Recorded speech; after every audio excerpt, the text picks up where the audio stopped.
We are back 7:38 with the exclusive reveal of the Time 2024 Person of the Year. For the past 97 years, Time has selected the man, woman, group, or concept that's had the most influence on the world, for better or for worse. A quick reminder, these were the 5 finalists here in no particular order: Vice President Kamala Harris, the Princess of Wales, Elon Musk, Israeli Prime Minister Benjamin Netanyahu, and President-elect Donald Trump. And here to make the announcement, Times editor-in-chief Sam Jacobs. Did you bring a drum roll, or would you like us to supply one? Provide it. Okay, I don't know how fast. Our audio guys are pretty fast, but excellent. Okay, we didn't warn them. Oh, there they go. There you go. So who is it going to be? The Person of the Year, who for better or for worse had the most influence on the news in 2024, is Donald Trump. Okay, there it is. Donald Trump, 2024 Person of the Year.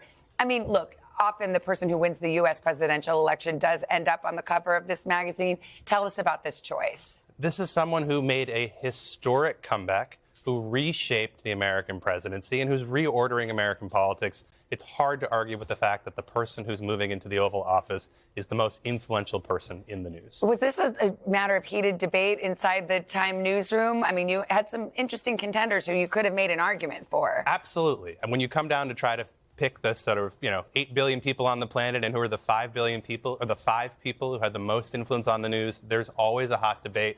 Although I have to admit that this year was an easier decision than in years past. Yeah, no question. Your reporters talked to Donald Trump both before, in the springtime, right, and then after the election.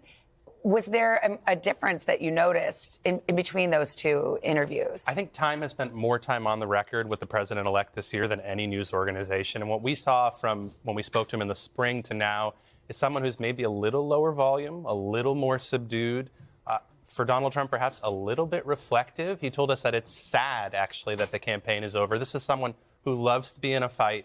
And now I think he's thinking about what his next chapter is, but he's also looking back and realizing that this is the beginning of the end for him in his role in American politics. I mean, he survived that assassination attempt. Is that something that he still thinks about or still with him? Is that something that you covered in the interview? Absolutely. We pushed him on that. He's more comfortable talking about how that moment affected other people than how it affected him. But I think one of the things that's hard to kind of wrap your mind around with the ubiquity of Donald Trump over the last 10 years, just how extraordinary 2024 was for the president-elect. All right, Sam, thank you very much. By the way, Time's Person of the Year issue is now live on Time.com and, of course, will be available on newsstands beginning Friday, December 20th. Thank you very much. Hey, thanks for watching. Don't miss the Today Show every weekday at 11 a.m. Eastern, 8 Pacific on our streaming channel, Today All Day. To watch, head to today.com/allday or click the link right here.